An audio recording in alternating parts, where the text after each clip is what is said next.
दोस्तों आज मैं आपको विश्व और भारत की प्रमुख बॉक्साइट साइट्स के बारे में बताऊंगा, यानी बॉक्साइट क्षेत्रों के बारे में बताऊंगा। जिस तरीके से तेल क्षेत्र होते हैं, गैस क्षेत्र होते हैं, लो अयस्क क्षेत्र होते हैं, वैसे ही बॉक्साइट क्षेत्र भी होते हैं।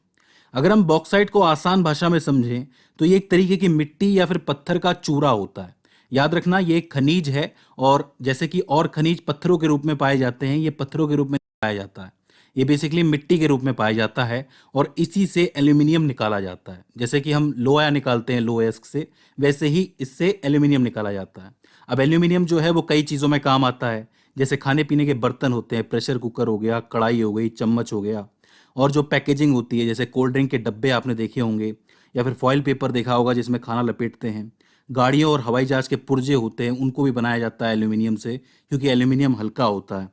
इसके अलावा कुछ एक बिजली की तारें भी एल्यूमिनियम से बनाई जाती हैं। तो ये जितना भी एल्यूमिनियम है, ये सब बॉक्साइट से निकाला जाता है। अब इसको निकालने के लिए ना बहुत ज़्यादा बिजली की ज़रूरत पड़ती है। मतलब जहाँ पर भी इसका प्लांट लगता है, ये जिसको आप संयंत्र भी कह सकते हो, वहाँ पर बहुत ज़्यादा बिजली से इसको निकाला जाता है। रासायनिक प्रक्रियाएं की जाती हैं, केमिकल रिएक्शन जिसको आप कहते हो, फिर जाके एल्यूमिनियम बाहर आता है। तो एल्यूमिनियम को निकालने में खर्चा भी बहुत है, लेकिन एल्यूमिनियम जो है एक अच्छा विकल्प है धातुओं के अंदर, मेटल्स के अंदर। अब सवाल ये उठता है कि बॉक्साइट दिखता कैसे है और ये पाया कहाँ जाता है। तो देखो, ये अक्सर आपको लाल, भूरे या फिर सफेद ग्रे रंग की मिट्टी के रूप में या फिर पत्थर के चूरे के रूप में दिखेगा। कहाँ पाया जाता है? ऐसी जगहों पर पाया जाता है जहां पर बहुत बारिश होती है और जमीन में चट्टानें टूटकर घुल जाती है। होता यह है कि हजारों लाखों सालों तक जब बारिश का पानी चट्टानों में जाता है, तो जो दूसरे मिनरल्स होते हैं, दूसरे खनिज होते हैं, वो तो घुल जाते हैं और रह जाता है बॉक्साइट। उन जगहों से इस बॉक्साइट को हासिल किया जाता है और फिर एल्यूमिनियम उसमें से निकाला जाता है। तो अब हम देख लेते हैं कि उन कौन कौन सी जगहों पर बॉक्साइट मुख्यतः पाया जाता है। सबसे पहले बात कर लेते हैं ग्लोबल रिजर्व्स ऑफ बॉक्साइट के बारे में, यानी कि वर्ल्ड लेवल पे कहाँ कहाँ पाया जाता है। तो सबसे पहले आता है ऑस्ट्रेलिया। ऑस्ट्रेलिया की जो डार्लिंग रेंज है, ये पूरी की पूरी चट्टानी रेंज है, यहाँ पर बॉक्साइट अच्छी खासी तादाद में मिलता है। इंडिया आओगे तो इंडिया में आपको ओडिशा, झारखंड और गुजरात के कुछ एक हिस्सों में अच्छा खासा बॉक्साइट देखने को मिलेगा। इसके अलावा आप गिनी जाओगे तो गिनी में एक बोक रीजन है, बोक रीजन, वहां आपको बॉक्साइट देखने को मिलेगा।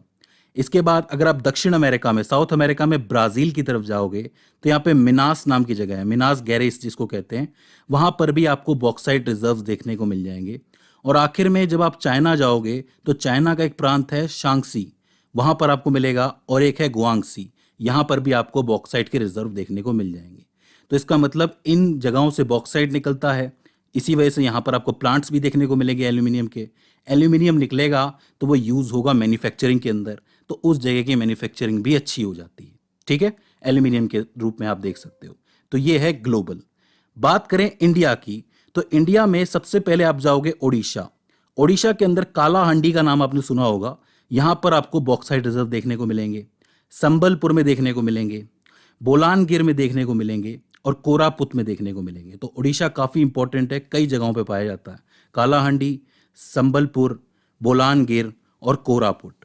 ओडिशा के बाद अगर आप झारखंड जाओगे तो यहाँ लोहारडागा पेटलैंड्स काफ़ी इंपॉर्टेंट जगह है, यहाँ पर आपको अच्छे खासे जो बॉक्साइट के रिजर्व है वो देखने को मिल जाएंगे।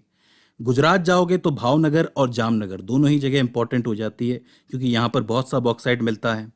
छत्तीसगढ़ की तरफ चलोगे तो अमरकंटक प्लेट्यू, अमरकंटक पठार जिसको कहते हैं, नर्मदा जहाँ से निकलती है, वहाँ पर आपको बॉक्साइट के केंद्र देखने को मिल जाएंगे। वो इसलिए क्योंकि वहाँ पर पानी बहुत ज़्यादा है। मतलब जो अमरकंटक से नर्मदा निकलती है तो पानी का केंद्र है। अक्सर जब बरसात होती है तो इस वजह से यहाँ पर बॉक्साइट डेवलप हुआ है। मध्य प्रदेश जाओगे तो कटनी, जबलपुर का एरिया जो है, यहाँ पर आपको मिलेंगे बॉक्साइट के रिजर्व। और बालाघाट, ये जो दर्रा है, इसके आसपास के एरिया के अंदर आपको बहुत से जो रिजर्व है वो देखने को मिल जाएंगे। महाराष्ट्र चलोगे आखिर में, तो महाराष्ट्र में कोलाबा, थाने, रत्नागिरी, सतारा और पुणे, इन सभी जगहों पर अच्छे खासे बॉक्साइट के रिजर्व देखने को मिले हैं। तो इन सभी जगहों पर एल्यूमिनियम की मात्रा ज़्यादा है, मतलब एल्यूमिनियम निकाला जा सकता है। अब एल्यूमिनियम ज़्यादा होगा तो उसका उपयोग भी ज़्यादा होगा, मैन्युफैक्चरिंग भी ज़्यादा होगी, तो उस हिसाब से जो मैन्युफैक्चरिंग है वो बढ़ती चली जाती है।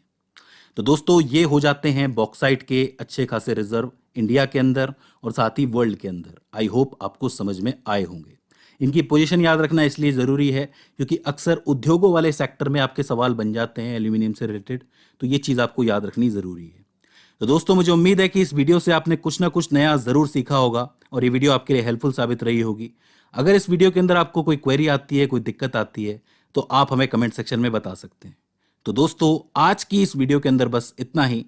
सी you in the next one.